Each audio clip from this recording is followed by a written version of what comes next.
Baik,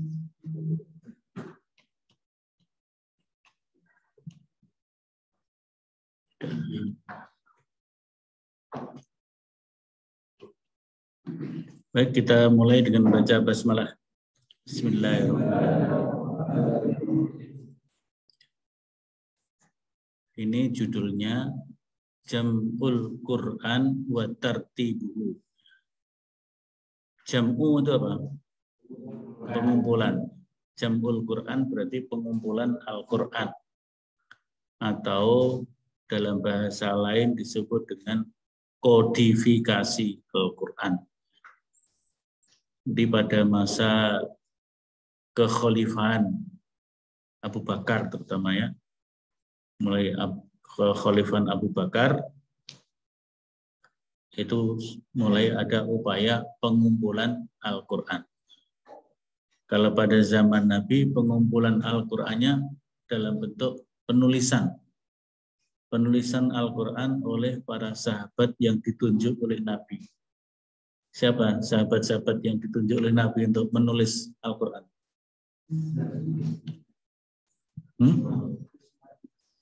Siapa?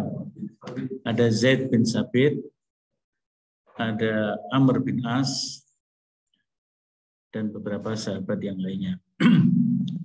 Yang terkenal adalah Zaid bin Sabit, Amr bin As.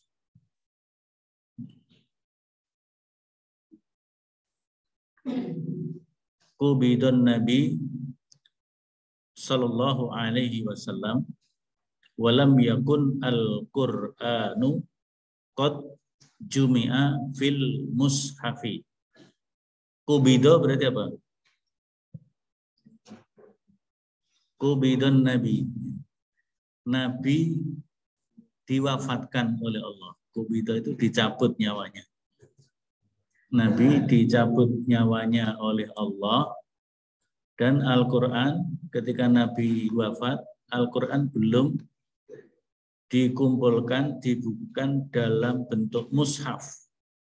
Di Al-Quran itu belum dikumpulkan dalam bentuk mushaf sampai Rasulullah Sallallahu Alaihi Wasallam wafat. Qubidun Nabi Sallallahu Alaihi Wasallam walam yakun al-Qur'anu qad jumi'a fil mushafi.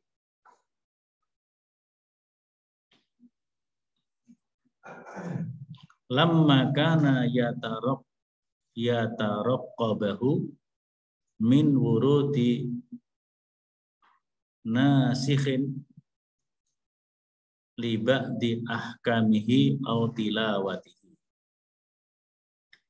Falamma inqada nuzuluhu bi wafatihi sallallahu alaihi wasallam alhamallahu al-khulafa'u ar-rasyidin alhamallahu al-khulafa'i ar-rasyidina bi jam'il Qur'an.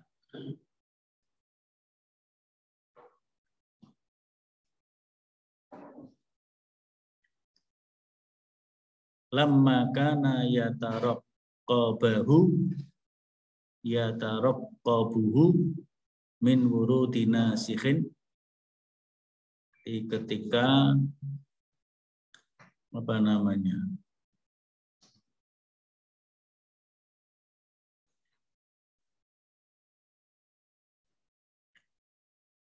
ketika ditemukan adanya nasikh, penghapusan, liba di ahkamihi, penghapusan sebagian dari hukum yang ada di dalam Al-Quran, itu ada nasikh mansukh ya, au tilawatihi, bahkan juga dinasahkan bacaannya. Artinya nas Al-Quran itu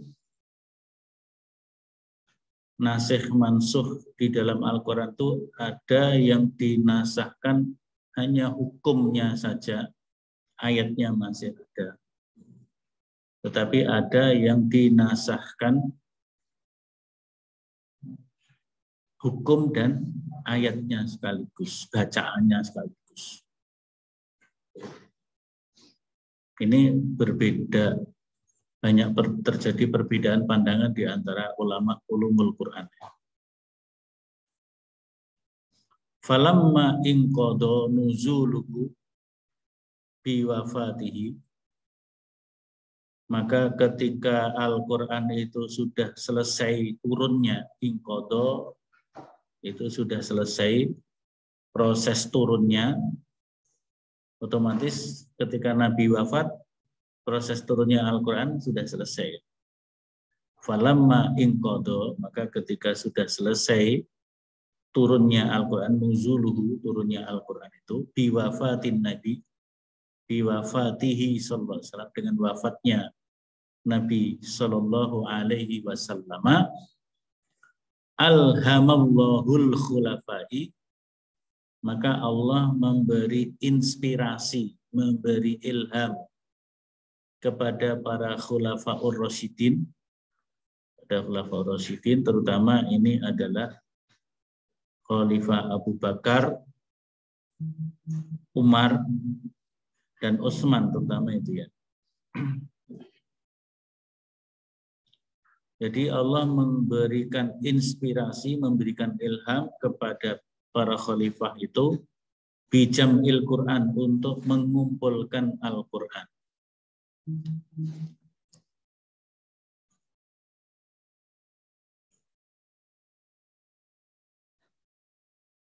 Wa dzalika wafa'u biwa'dihi as-sadiq bidomani khifdihi ala hadhil ummah. Wa dzalika wafa'u biwa'dihi as-sadiq, dan itu sesuai dengan janjinya Allah Ta'ala. As-sadiq di situ ya Allah, ya Rasulullah sekaligus. Janjinya Allah dan Rasulnya, bidomani khifdihi, untuk menjamin, menjaga Al-Quran itu ala hadhil ummah, menjaga keutuhan, kemurnian Al-Quran bagi umat Islam ini. Fakana ibtida'u dzalika ala yadi Abi Bakrin As-Siddiq. Jadi Allah menjamin,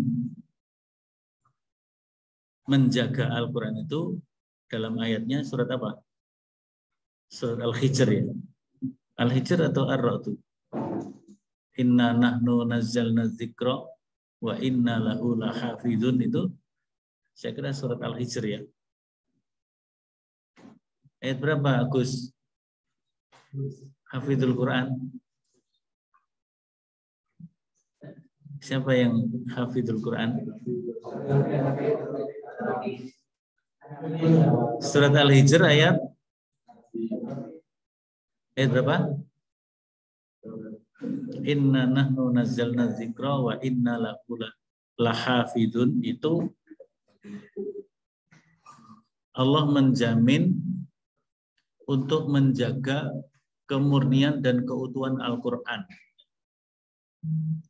Dan Allah ketika menyatakan itu menggunakan kata nahnu, inna nahnu. Berarti Allah ketika melakukan penjagaan terhadap Al-Quran itu juga melibatkan makhluk-makhluknya,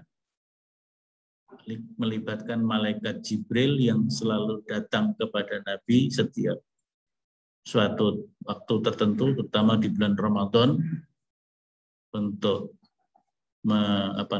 agar Nabi bacaan Al-Qur'annya, hafalan Al-Qur'annya tidak berkurang, tidak menyimpang.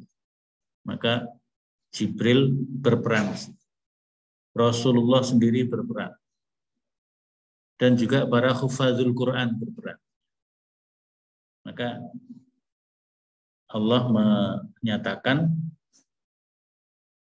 tidak, ini ana nazzaltu az-zikra wa inni lahu lahafiz, tidak begitu ya Al-Qur'annya. Tapi inna nahnu nazzalna dzikra wa inna lahu lahafizun. Jadi Allah menjaga, Allah sendiri menjaga, tapi Allah juga melibatkan makhluk-makhluknya untuk menjaga kemurnian Al-Qur'an itu. Sehingga Al-Qur'an itu dimudahkan untuk dihafalkan bagi orang yang diberi kemudahan. Bagi orang yang merasa sulit ya, dia berzonnya sulit ya, dia akan disulitkan ya. Karena Allah mengatakan ana inda zanni abdi bihi. Jadi kalau belum sudah mengatakan sulit tuh menghafal Quran itu nggak bisa, dia nggak bisa betul. Sulit ya sulit betul ya. Tapi kalau saudara sudah berhusnul, oh enak, Quran itu mudah. Insya Allah diberi kemudahan. Walaqad yassarnal Qur'ana lidzikri fahal min muddakir. Jadi di sini wadzalika wafa'u bi wa'dihi shadiqi bi domani hifdhihi ala hadhil ummah. Jadi ketika Allah mengilhamkan, memasukkan inspirasi kepada para khalifah untuk membukukan Al-Quran atau mengumpulkan Al-Quran dalam bentuk mushaf, itu karena memang bagian dari jaminan Allah untuk menjaga kemurnian Al-Quran. Itu beda dengan kitab-kitab terdahulu. Kitab Taurat, Zabur, Injil tidak diberi jaminan seperti Al-Quran. Kenapa begitu ya? Wallahu a'lam, itu maunya Allah begitu ya. Maka di sini fakana ibtida'u dzalika ala yadi Abi Bakr. Jadi setelah wafatnya Rasul dimulailah pengumpulan Al-Qur'an sebagai untuk menjaga kemurnian Al-Qur'an itu dimulai pada masa kekuasaan Khalifah Abu Bakar As-Siddiq. Bi masyurati Umar bin Khattab, yang pengumpulan pada zaman Abu Bakar itu atas masyurah, atas usulan, atas saran, pendapat dari Umar bin Khattab. Jadi semula Khalifah Abu Bakar tidak punya gagasan itu. Jadi justru itu usulan dari Umar bin Khattab. Umar bin Khattab mengusulkan karena banyaknya hufadzul Quran yang meninggal, terutama ketika pada zaman Abu Bakar itu ada beberapa peperangan, perang melawan kaum murtadin, kaum riddah. Ghazwatur Riddah, perang melawan orang-orang yang murtad, keluar dari Islam setelah Rasul wafat.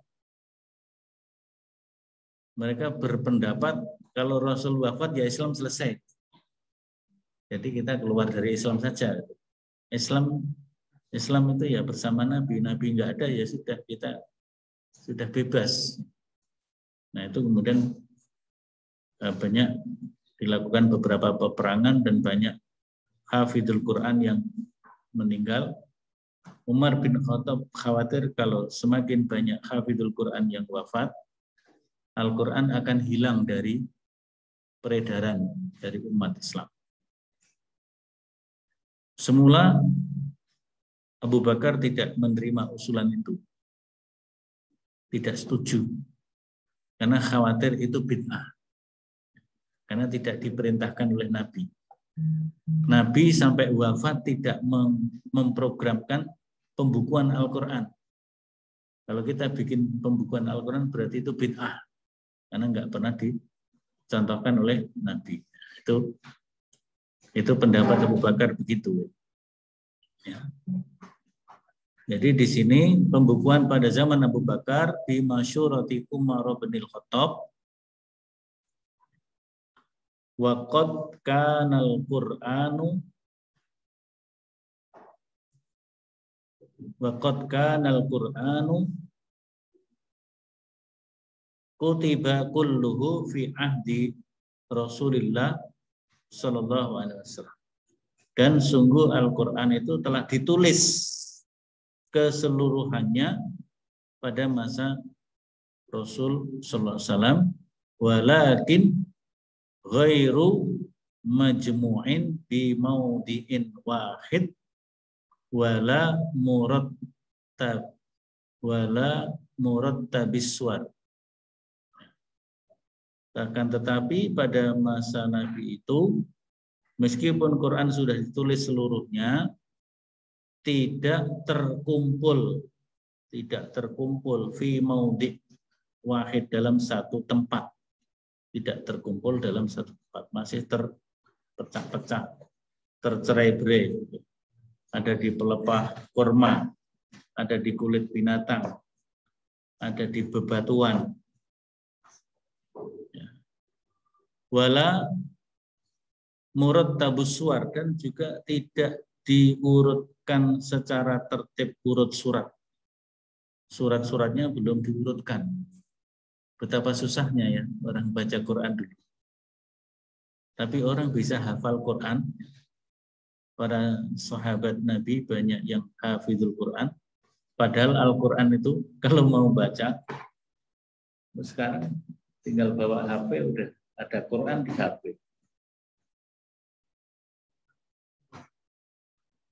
Kalau mau memprogramkan setiap selesai sholat 5 waktu, itu membaca Al-Quran, murajaah Al-Quran 1 juz saja. Sehari 5 juz. 1 minggu sudah 30 juz murajaah membaca. Dengan bawa HP selesai. Coba kalau dulu mau membaca, cari batu di mana, cari pelepah kurma yang di mana, itu suratnya, ayatnya ayat mana, suratnya surat apa, dan itu susah sekali. Sehingga atas usulan Umar bin Khattab, kemudian dibukukanlah Al-Quran pada zaman Abu Bakar As-Siddiq. Wal haqiqatu annal Qur'anal karima jama'a fi ahdin Nabi bi aradi Jibril alaihi.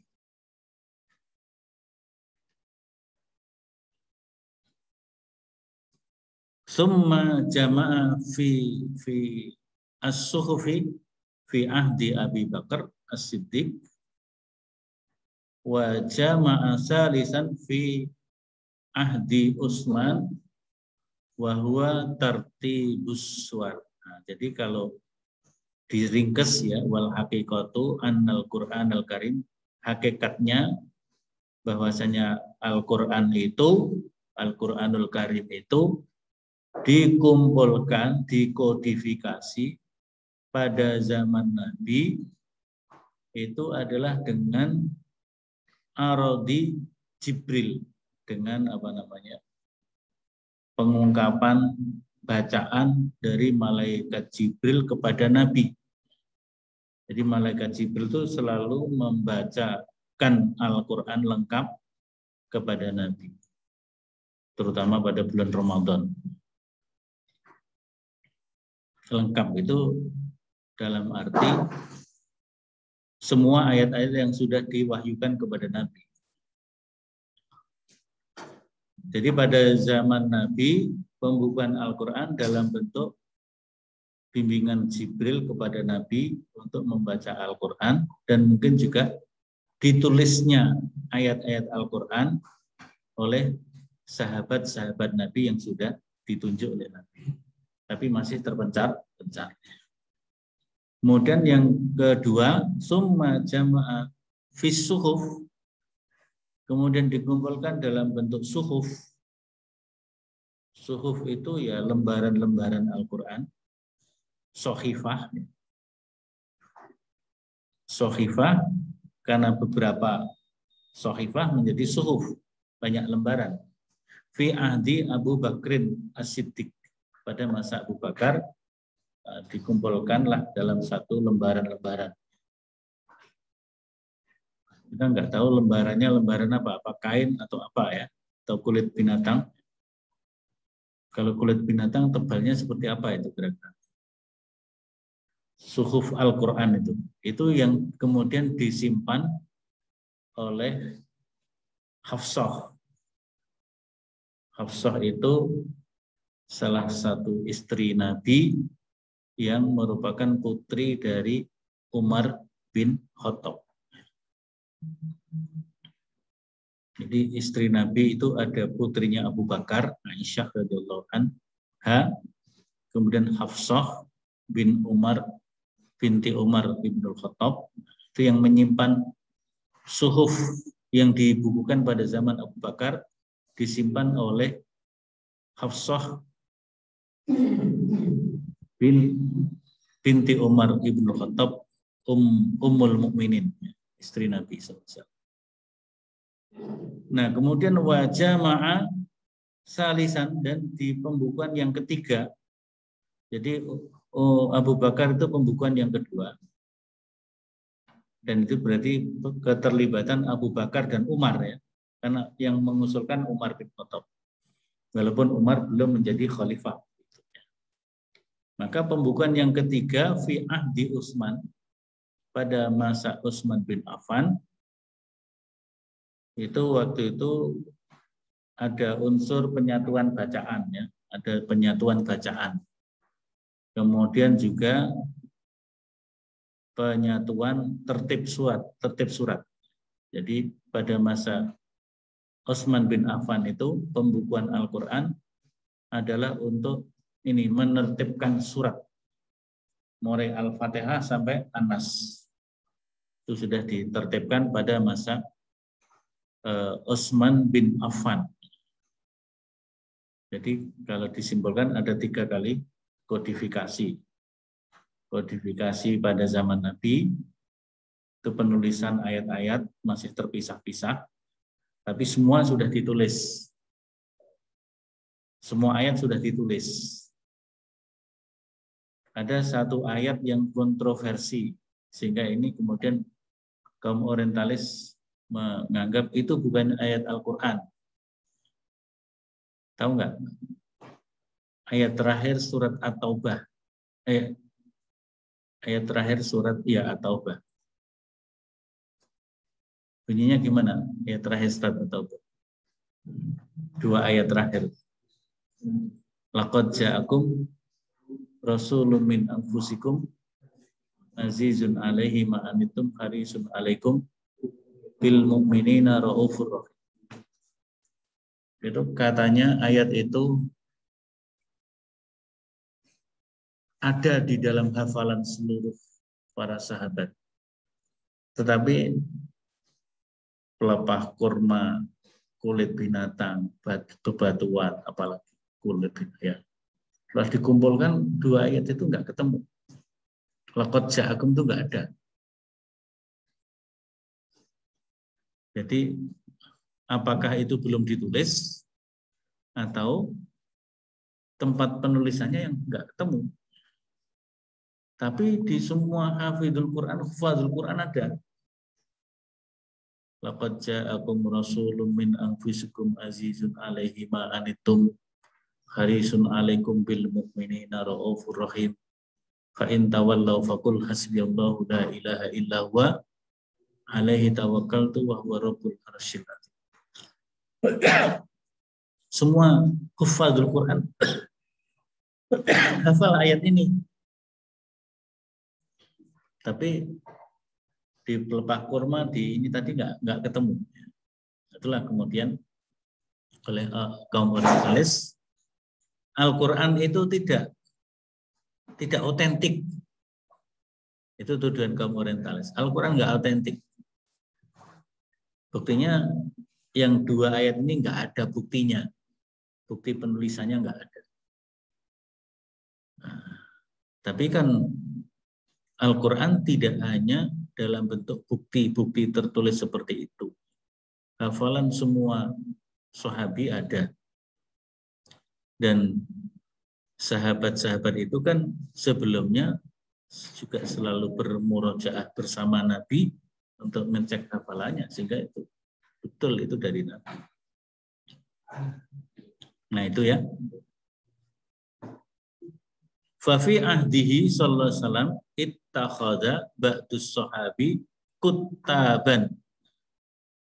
Pada masa Nabi sallallahu alaihi wasallam ittakhadha ba'da as-sahabati, Rasulullah menjadikan sebagian sahabat kuttaban sebagai penulis wahyu. Wa kana sallallahu alaihi wasallam yastad'a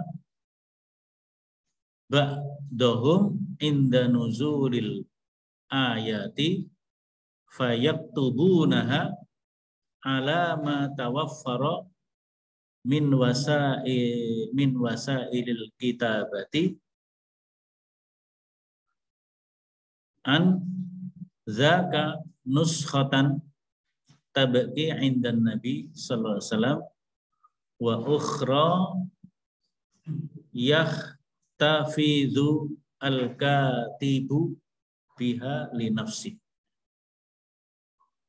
Saya ulang, wa fi ahdihi, dan pada masa Nabi sallallahu alaihi wasallam ittakhadha, Nabi menjadikan ba'da as-sahabati sebagian sahabat kuttaban sebagai penulis wahyu. Jadi Nabi menunjuk beberapa sahabat, jadi Zaid bin Sabit, Umar, Amr bin As terutama itu. Yang terkenal itu, mungkin ada yang lain lagi. Dicek di buku-buku ulumul Quran.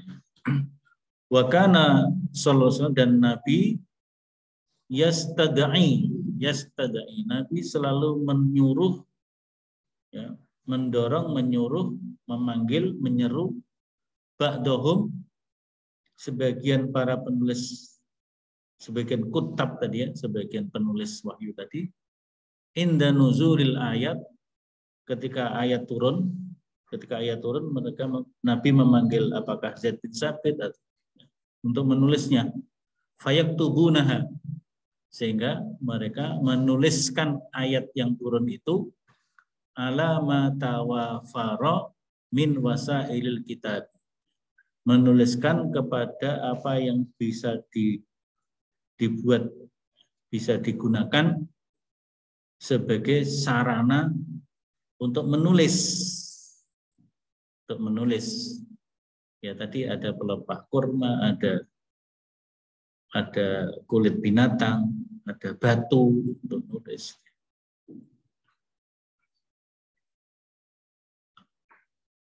Ini gimana bacanya ini? Anizaka nuskhatan. Artinya dengan begitu jadilah nuskhatan, jadilah sebuah naskah atau manuskrip, kira-kira kalau sekarang ya manuskrip tapi tidak dalam bentuk kertas, tapi manuskrip dalam bentuk lembaran kulit binatang, batu, pelepah kurma, dan sebagainya. Yang manuskrip itu tabqi inda an-nabi. Itu terus apa? Tabqi itu berarti awet, kekal pada masa Nabi sallallahu alaihi wasallam. Jadi itu disimpan oleh Nabi juga. Wa ukhra yahtafidhu al-katibu biha li nafsi. Dan selain itu para kutab tadi, para penulis tadi juga menjaga atau menyimpan tulisannya untuk dirinya sendiri. Jadi dirinya sendiri juga menyimpan. Untuk menyimpan. Sehingga nanti bisa di cross check. Wa yauma tuwfiya an-nabi kanat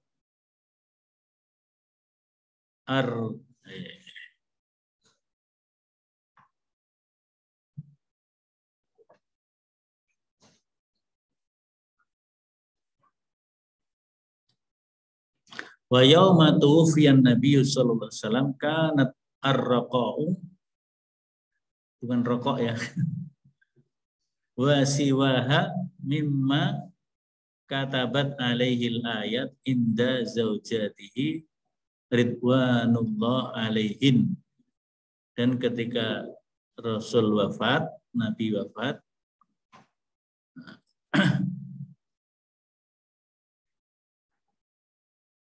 naskah-naskah itu ya dan sebagainya yang telah ditulis ayat-ayatnya, ayat-ayat Al-Qur'an itu disimpan, dibawa inda zaujatihi, dibawa oleh istri-istri Nabi ridwanullah alaihina, yang diridhoi oleh Allah, radhiyallahu anha ya. Karena banyak radhiyallahu alaihinna atau ridwanullah alaihinna. Jadi ada kalanya disimpan oleh Hafsah, ada kalanya disimpan oleh Aisyah. Nah, di sini ada riwayat hadis Bukhari, wa rawa al-Bukhari fi sahihi an Zaid ibni Sabit. Jadi Imam Bukhari meriwayatkan dalam kitab sahihnya dari Zaid bin Sabit. Di sini disebutkan dalam footnote, Zaid bin Sabit disebut juga Abu Kharijah, sahabi minal ansar, kana katibul wahyi fi hayatir Rasul sallallahu alaihi wasallam, wulida fil Madinah wa nasha'a fi Makkah summa hajara minha wa huwa ibnu ihda asyrata sana. Jadi Zaid bin Sabit ini sejak kecil sudah masuk Islam ya. Sudah masuk Islam. Dia seorang Ansor karena lahir di Madinah, tapi kemudian tumbuh berkembangnya di Mekah. Tumbuh berkembang di Mekah. Kemudian ketika hijrah, beliau ikut hijrah juga ke Madinah ketika berumur 11 tahun. Wahwa ibnu ihda asyrata sana, dia ketika berumur itu Zaid bin Sabit. Jadi beliau ini sejak kecil sudah masuk Islam. Maka kemudian dipercaya untuk menulis wahyu. Kita lanjutkan. Qala, jadi Ibnu Zaid bin Sabit mengatakan qala arsala ilayya Abu Bakrin maktala ahlil Yamamah.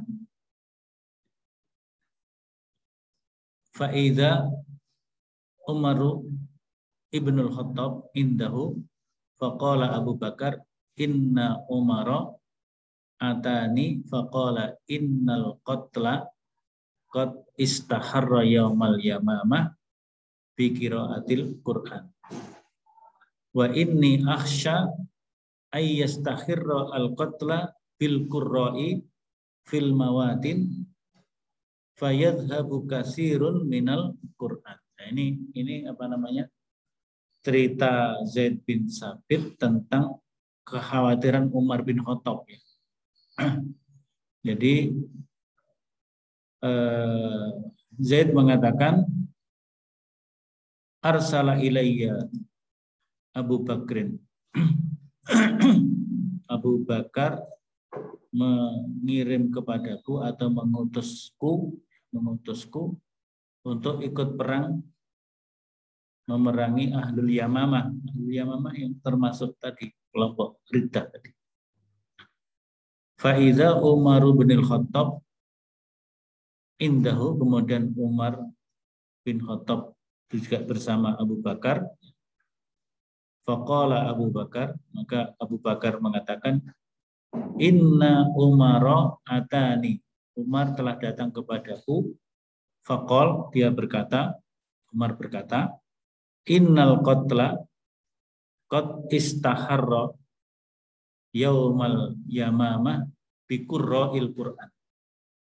Sungguhnya peperangan, yaitu perang Yamamah itu telah membuat beberapa qurra'ul Quran atau hafizul Quran itu meninggal, wafat. Wa inni ahsya, dan aku khawatir.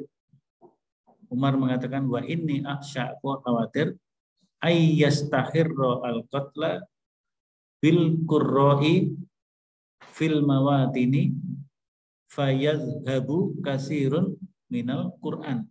Dan aku khawatir peperangan Yamamah itu bisa menghabiskan para qurra, karena meninggal dalam peperangan itu, perangan, sehingga para hafid Quran tidak lagi bertahan, banyak yang meninggal. Fayadhhabu kasirun minal Quran, maka bisa jadi Quran juga fayadhhab, hilang, akan banyak hilang Al-Quran dengan hilangnya para qurra, para hafid. Dulu tidak disebut hafid, disebut qurra. Wa inni ara an ta'mura bi jam'il Quran, dan aku berpendapat mengusulkan agar engkau, wahai Abu Bakar, memerintahkan untuk mengumpulkan Al-Quran. Jadi karena Abu Bakar yang sebagai khalifah, maka meminta agar Abu Bakar menginstruksikan, ya, antak muro, ada impres, instruksi presiden, instruksi khalifah untuk membukukan Al-Quran. Fakultu li Umar, maka Abu Bakar mengatakan kepada Umar, kaifa naf'alu syai'an lam yaf'aluhu Rasulullah. Abu Bakar mengatakan, bagaimana wahai Umar, aku melakukan satu perbuatan yang tidak pernah dilakukan oleh Nabi. Jadi khawatir kalau itu jadi bid'ah. Qala Umar mengatakan, huwa wallahi khair. Umar berkatakan, demi Allah itu adalah suatu kebaikan. Falam yazal yuraji'uni hatta syarahallah sadri lidzalika wa ra'aitu fi dzalikal ladzi ra'a Umar. Jadi di sini Umar memang memiliki kecerdasan, sehingga mungkin Abu Bakar juga ingat kata-kata Nabi sallallahu alaihi wasallam. Nabi pernah mengatakan, seandainya ada nabi sesudahku, maka layaklah Umar menjadi nabi, menjadi rasul. Sehingga pikiran-pikiran Umar itu, penjelasan Umar itu akhirnya diterima oleh Abu Bakar. Nah, di sini falam yazal yuraji'uni hatta syarahallah sadri lidzalika wa ra'aitu fi dzalikal ladzi ra'a Umar. Qala Umar huwa wallahi khair. Umar mengatakan itu demi Allah adalah baik. Falam yazal yuraji'uni,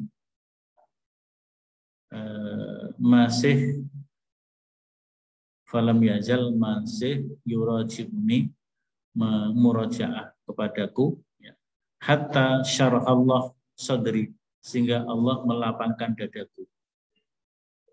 Lidzalika wa ra'aitu fi dzalikal ladzi ra'a Umar. Kemudian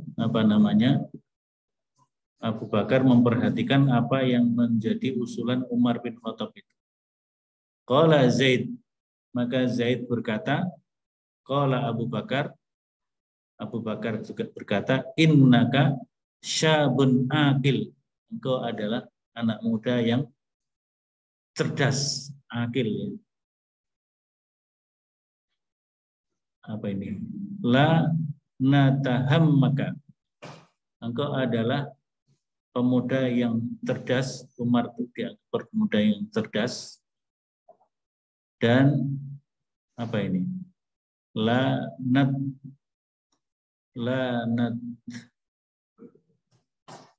mana bacanya ini? Engkau pemuda yang cerdas, pokoknya tidak ada waham, ya, tidak ada lanat tahimuka, tidak ada waham, tidak ada keraguan pada dirimu. Waqad kunta taktubul wahya li Rasulillah. Fatattabi'ul Qur'an ijma'hu. Jadi kemudian Abu Bakar menyetujui Al-Qur'an itu dikumpulkan. Waqad kunta taktubul wahya. Engkau wahai Zaid itu sudah menulis wahyu untuk Rasulullah.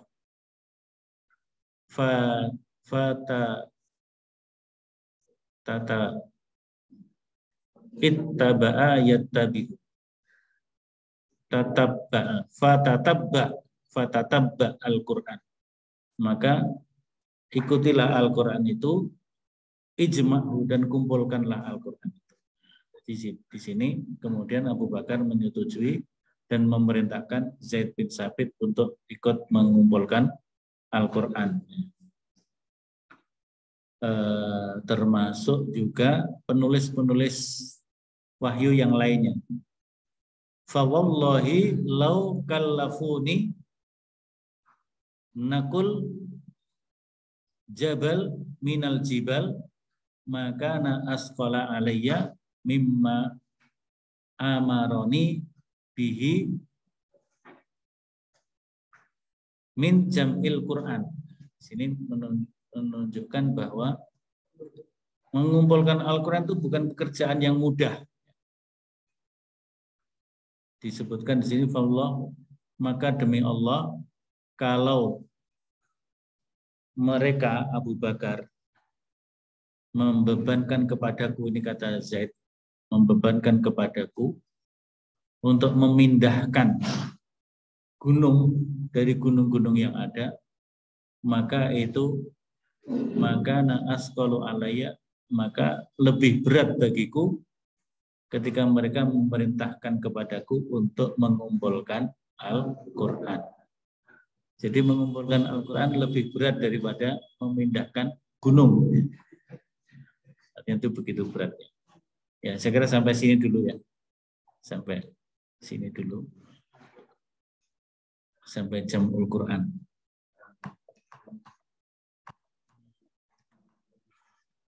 Nah, ini di tengah-tengah. Apa-apalah ya.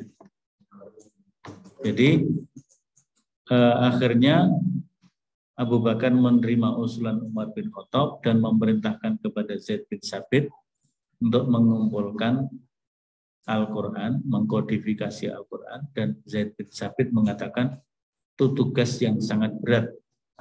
Kalau disuruh memindah gunung lebih memilih memindahkan gunung karena mengumpulkan Al-Qur'an begitu berat. Tapi itu dilaksanakan oleh Zaid bin Tsabit dibantu oleh teman-teman sahabat-sahabat yang lain, yaitu Umar, Amr bin As dan sebagainya. Pada masa Utsman bin Affan berulang lagi. Zaid bin Tsabit masih sehat, Amr bin As juga masih, sehingga mereka untuk mengumpulkan lagi Al-Qur'an dalam bentuk penyatuan bacaan. Penyatuan bacaan. Karena waktu itu Al-Qur'an belum seperti sekarang, hurufnya belum pakai titik. Coba bayangkan itu. Apakah itu ba, apakah itu ta, apakah itu sa, apakah itu nun, apakah itu ya. Itu kan tidak bisa. Apakah itu ain, apakah itu ghain, apakah itu fa, apakah itu qaf. Enggak ada titiknya. Titiknya enggak ada, apalagi harokatnya. Ada titik itu kan sesudah itu. Kemudian ada apa namanya? Ada harokat itu dimulai dari Abul Aswad Ad-Du'ali. Jadi kalau sekarang tidak sudah begitu. Kita sudah mudah membaca Quran. Medianya bisa HP ada Quran, laptop ada Quran. Ada titiknya, sudah ada harokatnya. Baik, saya kira itu dulu untuk hari ini.